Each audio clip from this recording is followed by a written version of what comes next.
I am a god, you dull creature, and I will not be bullied by that.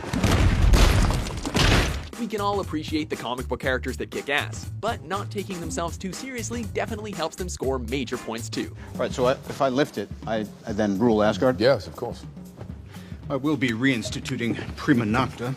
Welcome to WatchMojo.com. Batman is playing Galaga. And today we're counting down our picks for the top 10 funniest superheroes and villains. If it were any smarter to write a book that would make Ulysses look like it was written in crayon, and it would read it to you. For this list, we're taking a look at all the characters who either intentionally or unintentionally ensue hilarity. He's my brother. He killed 80 people in 2 days. He's adopted. We'll also be taking into consideration certain iterations of a character from a variety of media sources. What the hell? Number 10, Adam West's Batman. Batman speaking. Oh, hello. Who is it? Batman. Before the dark and brooding version of this disturbed vigilante, he was largely identified with this eccentric interpretation.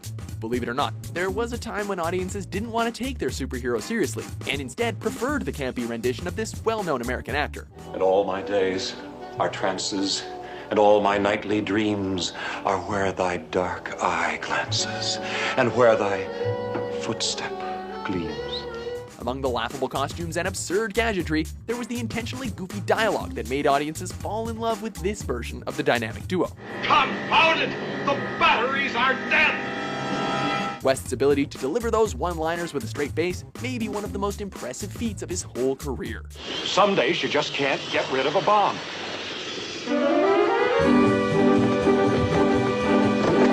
Number 9, Mojo.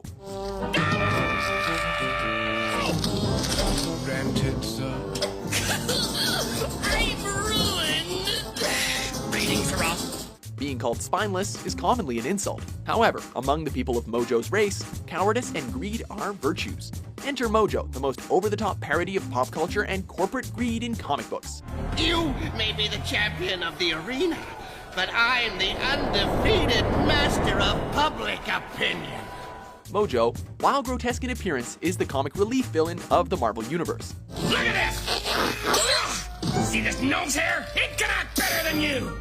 Actually, if I hold it up to the light, it looks like you, in a tuxedo!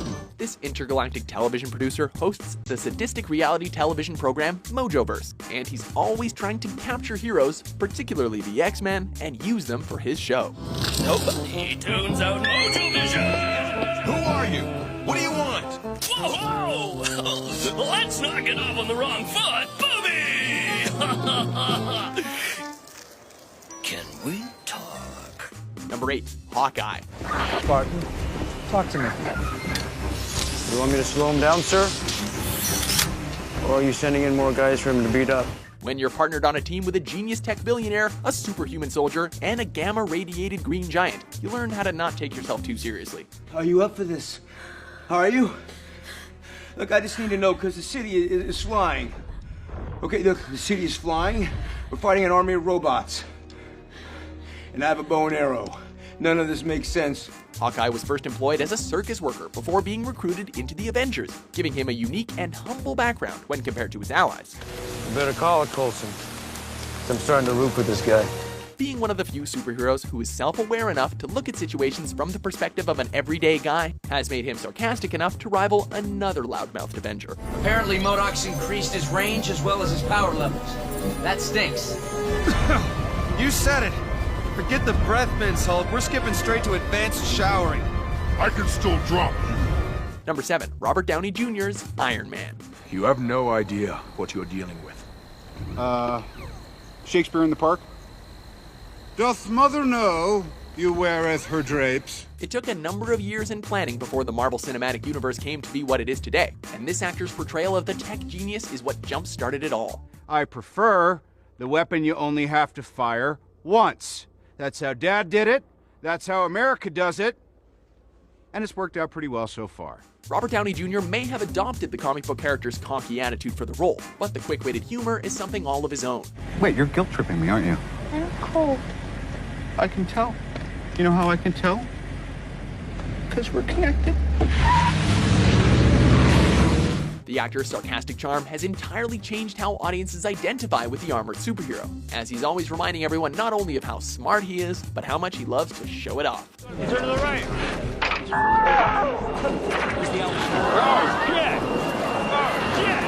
Wow. Yeah, I'd say most countries 5-10 years away. Hammer Industries 20. Number 6, the Riddler. Who the hell are you? Just a friend.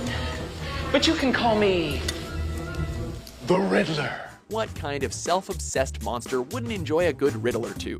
You've made a mistake. He didn't steal that cross. What? I tell you, it belongs to him. He lent it to me for a show. But Mr. Peel, we saw him take it from you at gunpoint. Gunpoint? Among all of Batman's villains, the Riddler has to be the easiest to laugh at.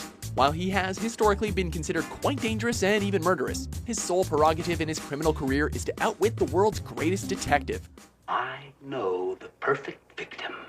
I know the perfect victim. I know the perfect Bruce Wayne.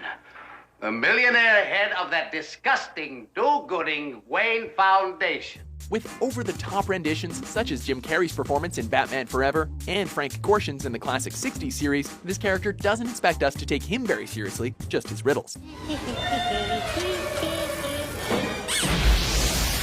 Number 5, Star-Lord. Peter Jason Quill from Terra, raised from youth by a band of mercenaries called the Ravagers, led by Yondu Udanta. Oh, I'm sorry. I didn't know how this machine worked. Traveling the many galaxies of the universe has bestowed this spry adventurer with an otherworldly sense of humor. Drop it now! Hey, cool, man. No problem. No problem at all. While he may frequently get upstaged by his furry companion Rocket Raccoon in the comedy department, Peter Quill's wit stems from his extensive knowledge as a galactic Renaissance man. The Avengers, the Fantastic Four, the X-Men, Captain Marvel, Doctor Strange, Hulk, Howard the Duck, Devil Dinosaur, and Spider-Man? Bottom of the list? I don't know what to tell you, kid. Being employed as an interplanetary policeman and later a guardian of the galaxy has seemed to give Peter a certain sense of entitlement, which he isn't afraid to express when those around him aren't aware of his many heroic deeds. Well, on my planet, there's a legend about people like you. It's called Footloose. And in it, a great hero named Kevin Bacon. He teaches an entire city full of people with sticks up their butts that dancing, well, it's the greatest thing there is. Number 4, Spider-Man. You know, in the future, if you're gonna steal cars, don't dress like a car thief, man. Behind the web-slinging, wall-crawling, and ass-kicking, it's easy to forget that Spider-Man was one of the original superheroes with a sense of humor. Marvel's departure from the stoic, no-nonsense superhero formula plays a big part of what made Spidey so endearing. Just let me go. Is that a knife? Is that a real knife? Yes, it's a real knife. My weakness, it's small knives. Just let me go. Anything but knives! He's not afraid to address the chaotic mess that is a part-time vigilante's life, while also using snarky comments to antagonize his enemies. Go ahead, take it.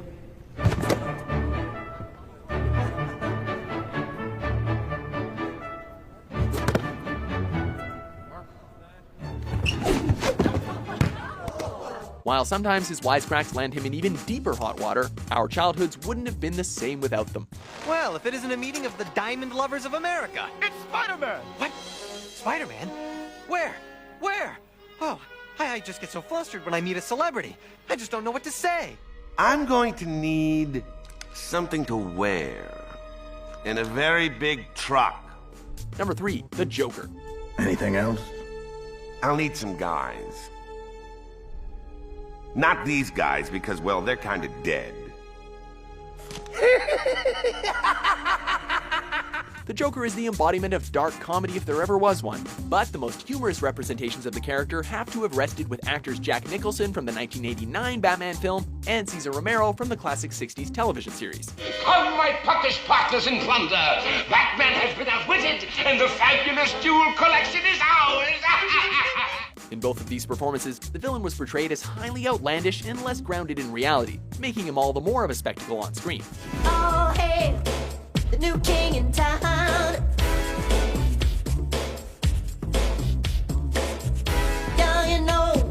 The